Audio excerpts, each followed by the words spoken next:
So this was the trek and paddle section of the 10-hour race. We did a bike to TA2, which was a ferry, which was really quite awesome. I love the strategy of this section, the trek and the paddle section, and there's a lot of different ways to get the checkpoints as you run through here. Excited to hear how you did it and share with you how this armchair orienteer would have done it. 15, we decided to take the road. Just felt it was a little bit more of a sure shot. This is the low area depression, so we found that and shot in and just kind of headed east until we happened upon it. And again, lots of people in that area. I think that once again was the best approach, taking the road until it essentially bended. Yeah. And then you could, that's a good attack point to come down and hit the big re-entrant. Yep. So from 16, a lot of people were opting to go up through the road. I think we just took headed east to the trail and kept heading east to the road. Found this spur as it was heading down to the water. You could actually kind of see the water. I think we were low south of 17 a little bit. You could see the water. You could see the land as it worked its way towards the water. And just kind of had to turn north at that point. And again, lots of people in that area. So we definitely benefited from seeing a couple people north of us. And it got our attention to turn north. And what do you know? There was a checkpoint.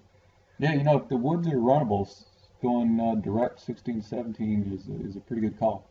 And you've got the nice backstop of this steep re-entrant to stop you. And if you want, you can even stay a little bit south and find the spur like you did. And then when it turns up, you know, to the northwest, and it becomes a re-entrant, and there's a hilltop, and it looks like. But I don't see a real good attack point come down off the roads. Again, this is where I can remember standing there with Chris and saying, everybody's going back north, no doubt to get to the road.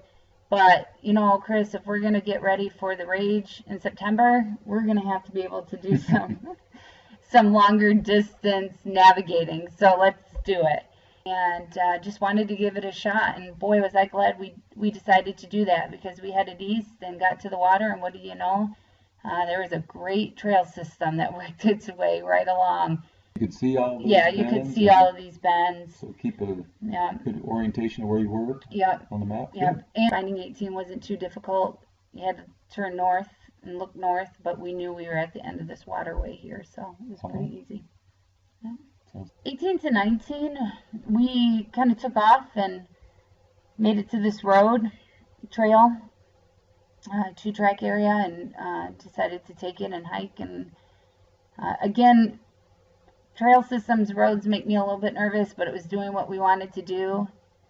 Came across this 830, and at that point we decided to dump in here. I know that the trail followed it from the top, but decided to dump in here and just sort of follow this swampy area until it turned north, and then worked our way around. And it felt like we were walking for a really long time, but the swamp was still going north, and we hadn't yet turned east, and so we just sort of kept on our route. And sure enough, we got to the north side of it, and it turned east, and it was there. Yeah, once you find that feature, that steep, tall ridge, that would be easy to follow, so that's good. I'll tell you what, though, I have a very different approach for 17, 18, 19 than you. Okay. And it is, I have no idea how well it would have worked out, but you know, this, I felt, you know, I like the way you approached all this, but I felt it would have been slow compared with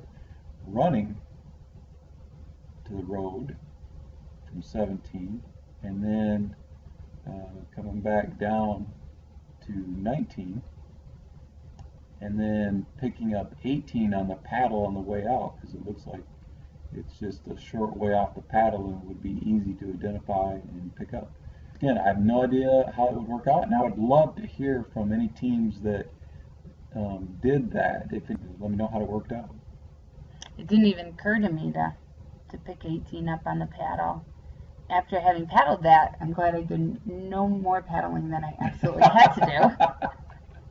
19 to 20, pretty basic. We came back out to this road and just followed it. And again, the one thing we kept doing was making sure our roads were going in the proper direction. There's a lot going on, and I know that there, as we ran into people, there was a lot of confusion about some roads, whether really tried to put other people and roads on the back burner in terms of navigating and just Smart. focus on terrain. So we Yep. did pretty well through there. And then worked our way to TA3 and Excellent. started this paddle, which was pretty much for us bumping off of trees and writing ourselves and bumping off the trees. It was awesome. Chris was great. Great job, Mark, on this course. Yeah, it was an awesome course for sure. Really wish I could have done it.